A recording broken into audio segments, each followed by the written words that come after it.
Yes, welcome back. ഞാൻ പറയാൻ വേണ്ടി പോകുന്നത് കിടു, ഒരു കിടിലൻ ഹിന്ദി ആക്ഷൻ പാക്ക് മൂവി. ഇതിൽ നായകനും വില്ലനൊക്കെ സത്യം പറഞ്ഞാൽ വേറെ ലെവലാണ്. ജാത്ത് എന്നാണ് സിനിമയുടെ പേര്, JAAT, ജാത്ത്.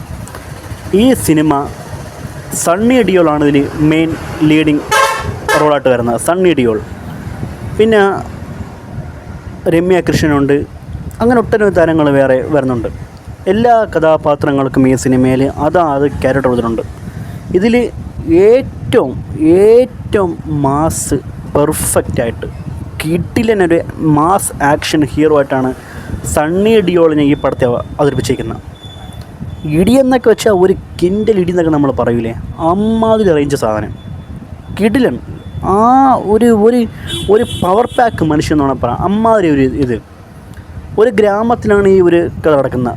കുറേ വില്ലന്മാരിങ്ങനെ ആധിപത്യം സ്ഥാപിച്ചുകൊണ്ടിരിക്കുന്ന ഒരു നാട്ടിലേക്ക്, ആ നാട്ടിൻ്റെ ഒരു സുരക്ഷയ്ക്കും വിടുതലിനൊക്കെ വേണ്ടി വരുന്ന ഒരു ആർമി ഓഫീസറാണ് ഈ ഒരു സണ്ണി ഡിയോൾ. അതൊക്കെ ക്ലൈമാക്സിലാണ് കാണിക്കുന്ന. ഈ സിനിമയുടെ ബിഗിനിങ് തൊട്ട് അവസാനം വരെയും തീ എന്ന് വെച്ചാൽ മുൾമുനെ നിർത്തി നമ്മളെ. അമ്മാതിരി സീക്വൻസ്, അമ്മാതിരി ഫൈറ്റ്, ഡയലോഗ്, ബാക്ക്ഗ്രൗണ്ട് സ്കോർ, എന്തും കിടു ഫൈറ്റാണ്. ഇതിൽ മറ്റൊരു വെറൈറ്റി എന്ന് വെച്ച് കഴിഞ്ഞാൽ വില്ലൻ രണതുംഗ എന്നാണ് ഈ വില്ലൻ്റെ കഥാപാത്രത്തിൻ്റെ പേര്. യഥാർത്ഥത്തിൽ എനിക്കറിയത്തില്ല. ആ വില്ലൻ്റെ ഒരു ഇൻട്രോ, അദ്ദേഹത്തിൻ്റെ ഒരു ലൈഫ്, ആ ഒരു വേൾഡ് കാണിക്കുന്ന രീതി വേറെ ലെവലായിരുന്നു.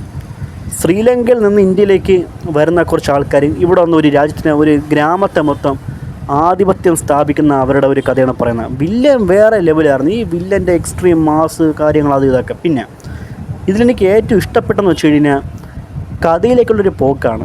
ഓരോ സെക്ഷനായിട്ട് ഓരോ വ്യക്തിയിൽ നിന്ന് മറ്റൊരു വ്യക്തിയിലേക്ക് അങ്ങനെ കഥയുടെ ഗതി മാറിപ്പോകുന്ന ഒരു ടൈപ്പ് സീക്വൻസ് സൂപ്പറായിരുന്നു.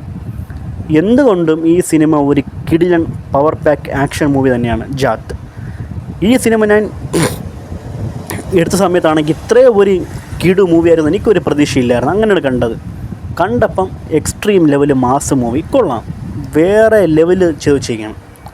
അപ്പോൾ നിങ്ങളും ഈ ഒരു ആക്ഷൻ പാക്ക് സിനിമ കണ്ട് എൻജോയ് ചെയ്യാൻ വേണ്ടി എടുത്തു വെച്ച് കാണാൻ വേണ്ടി ശ്രമിക്കുക.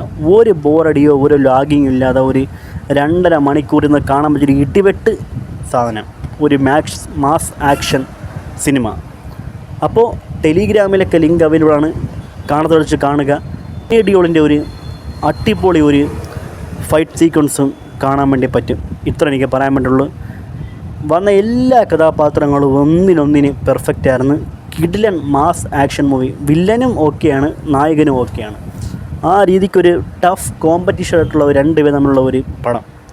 അപ്പോൾ നിങ്ങൾ ഈ സിനിമ കണ്ടു കഴിഞ്ഞാൽ ഒരു കിടിലൻ ആക്ഷൻ പാക്ക് മൂവി കണ്ട ഒരു വൈബ് കിട്ടും. അതുകൊണ്ട് മസ്റ്റായിട്ടും കാണാൻ വേണ്ടി ശ്രമിക്കുക. ഇതാണ് ജാത്ത് എന്ന സിനിമയെ പറ്റിയ റിവ്യൂവും കാര്യങ്ങളൊക്കെ. ഒരുപാട് വലിച്ചിട്ട് കൊണ്ട് പോകുന്നില്ല, നമുക്ക് ഒരു ചെറിയ രീതിക്ക് എല്ലാവർക്കും പടത്തിൻ്റെ ഒരു ഗതി മനസ്സിലാവുന്ന രീതിക്കുള്ള ഒരു റിവ്യൂ ആണ് ഞാൻ പറഞ്ഞത്. സോ ഇത്രയുള്ളൂ പറഞ്ഞിട്ട്. അപ്പോൾ ജാത്ത് മൂവി എടുത്ത് വെച്ച് കണ്ടു കഴിഞ്ഞാൽ നല്ലൊരു ആക്ഷൻ പാക്ക് മൂവി കാണാൻ വേണ്ടി പറ്റും. ഇത്രയുള്ളൂ പറയാനായിട്ട്.